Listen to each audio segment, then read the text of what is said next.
Nesta aula, nós iremos estudar a respeito dos distúrbios e desordens estéticas, o que corresponde ao capítulo 5 da nossa apostila.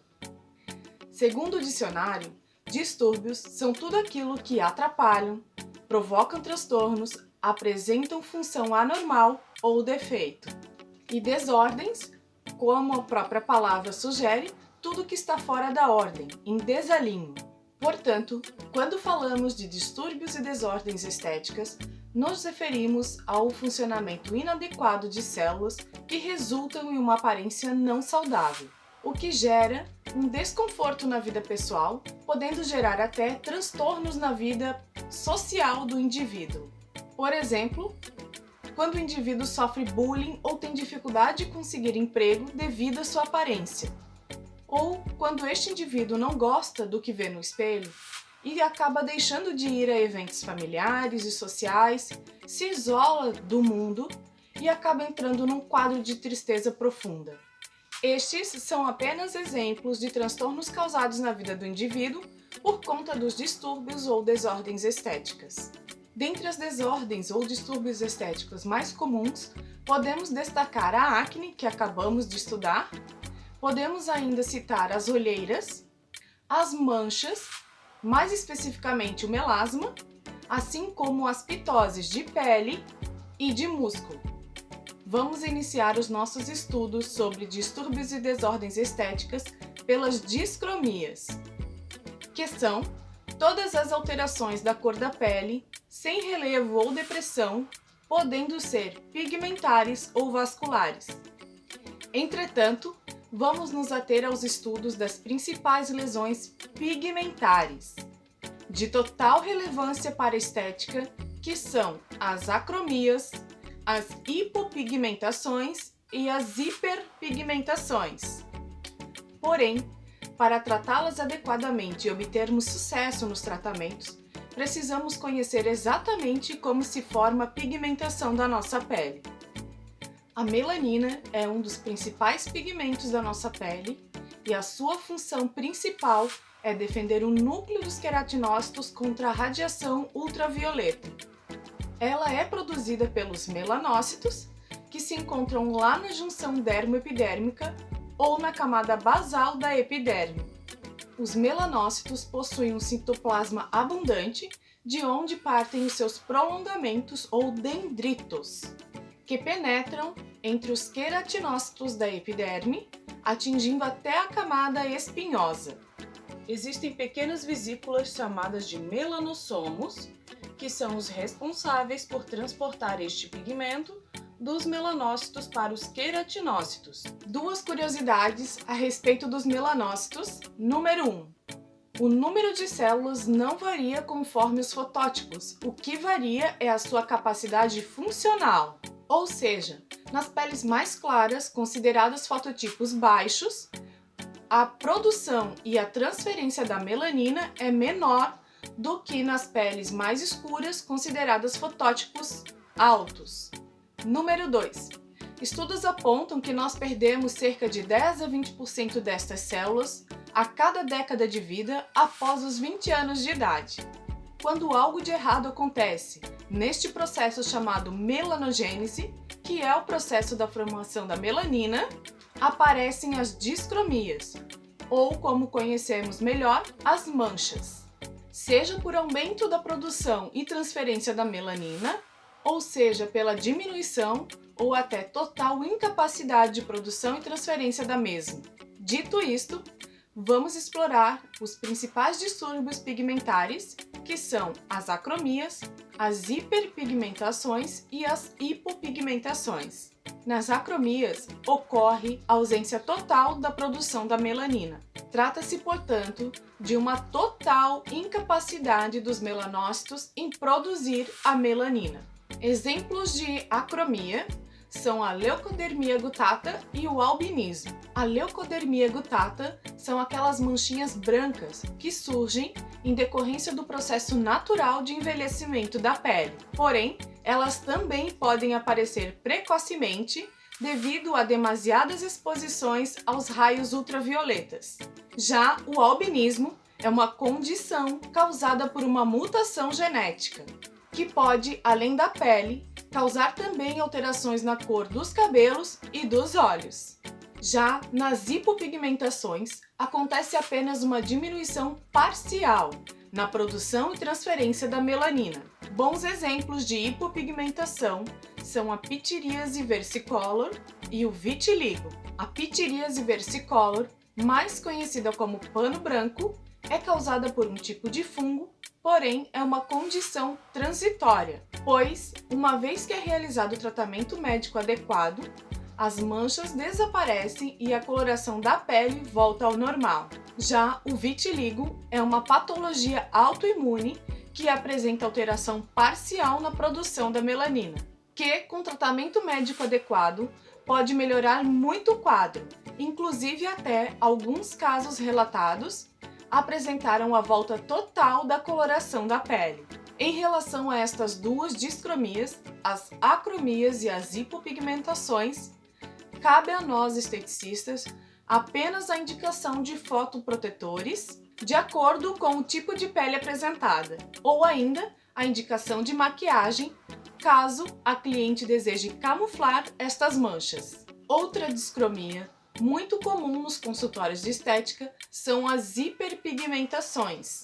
Elas acontecem quando os melanócitos ativos são estimulados por diversos fatores, gerando um aumento no número de células e ação da tirosinase, além do aumento dos dendritos, bem como a aceleração na transferência dos melanossomos para os queratinócitos. Um ótimo exemplo de hiperpigmentação e de suma importância para os tratamentos estéticos são os temidos melasmas. Trata-se de uma hipermelanose adquirida que envolve principalmente a face, variando do castanho claro ao escuro.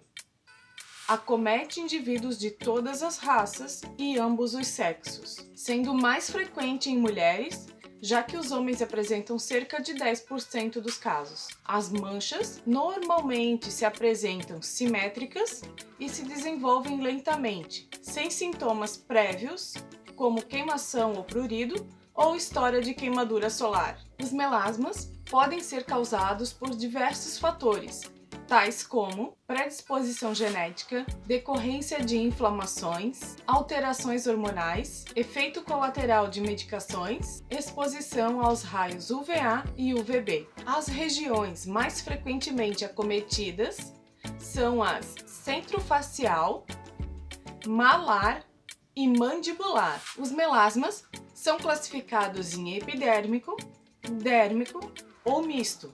Como os próprios nomes já dizem, epidérmico quando o excesso de pigmento está apenas na camada epidérmica. Da mesma forma, o dérmico quando os pigmentos estão apenas na camada derme. E o misto acomete tanto derme quanto epiderme. Agora que já aprendemos o que são e como se formam as hiperpigmentações, podemos falar então sobre o tratamento para essas hipermelanoses. Algumas questões são imprescindíveis na hora de se determinar o plano de tratamento e propor à sua cliente. 1. Descobrir quais os fatores desencadeantes. 2. Conhecer o nível e o tempo de exposição solar da sua cliente. 3. Destacar a persistência da doença. É muito importante deixar isso bem claro para sua cliente. E 4. Jamais menosprezar o impacto psicossocial do melasma na vida da sua cliente. E só então, com todas estas questões devidamente abordadas e esclarecidas, criamos um plano de tratamento que inclui, primeiramente, é necessário se fazer a suspensão do fator desencadeante, especialmente se for efeito colateral de algum medicamento. Destaco aqui a importância de que esta suspensão medicamentosa seja feita apenas sob orientação médica. O segundo passo é então a remoção deste excesso de melanina depositado na pele. A ablação controlada da epiderme é o método mais efetivo. Entretanto, é necessário que seja feito de forma muito criteriosa, pois aqui podemos usar peelings químicos, físicos, mecânicos, peelings associados, tudo de acordo com a pele da sua cliente. O terceiro passo, e de extrema importância para o tratamento dos melasmas, é a inibição da melanogênese, pois nada adianta remover a melanina já depositada sobre a pele se não impedirmos uma nova formação inadequada de melanina naquele local. E o quarto e último passo é o uso dos fotoprotetores. Devido à sensibilidade dos melanócitos à exposição aos raios UVA e UVB, é indispensável o uso de fotoprotetores permanentemente. Agora que já aprendemos também a tratar os melasmas, chegamos ao fim do nosso estudo sobre as discromias. E o próximo distúrbio que iremos estudar também apresenta um grande impacto na vida social dos indivíduos por ele acometidos, pois os deixam com uma aparência não saudável.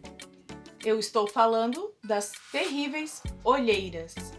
Elas são aquelas manchas escurecidas na região da área dos olhos e podem se apresentar com tonalidades arroxeadas, azuladas ou ainda acastanhadas. E existem ainda as que se apresentam em forma de bolsa, especialmente nas pálpebras inferiores. Elas se originam por uma disfunção do sistema vascular e da síntese da melanina.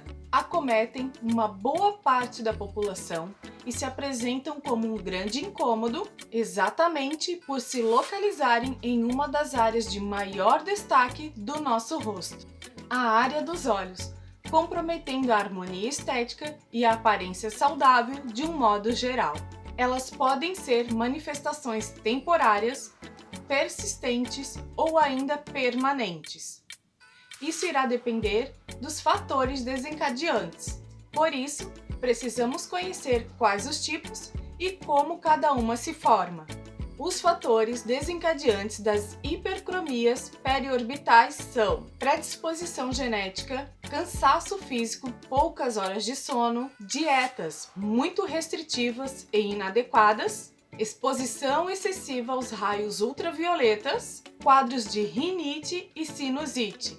Em relação aos tipos, existem as olheiras vasculares, as pigmentares, as constitucionais e as mistas. As olheiras pigmentares são aquelas geradas pelo depósito de dois pigmentos na pele, a hemosiderina, proveniente do ferro no sangue, e a melanina, sintetizada pelos melanócitos. Enquanto as olheiras vasculares se originam devido à má circulação e oxigenação local e se apresentam como uma coloração mais azulada. Elas tendem a se agravar e ficar mais evidentes em períodos de maior estresse e fadiga. As olheiras, denominadas constitucionais, são aquelas que se originam de acordo com a própria condição anatômica da face do indivíduo, na qual os olhos são acomodados em uma cavidade mais profunda e a pele e a camada subcutânea desta região se apresentam com pouco tecido, ou seja, pele muito fina e hipodérmica com pouca adiposidade, o que permite transparecer a sombra desta cavidade. Estas são as mais difíceis de ser tratadas devido à sua origem. E existem ainda as olheiras mistas, que, como o próprio nome já diz, são formadas por mais de um tipo dos anteriormente citados. Dito tudo isso, você pode entender o porquê é tão difícil tratar este tipo de desordem estética. Portanto, para que tenhamos sucesso nos resultados dos tratamentos propostos, é fundamental identificar qual tipo de olheira sua cliente apresenta e quais foram os fatores desencadeantes. Para cada tipo de olheiras, existem protocolos com o uso de princípios ativos específicos. Só que isso nós iremos ver mais adiante no capítulo 7, em prática clínica. E por hoje, nós ficamos por aqui.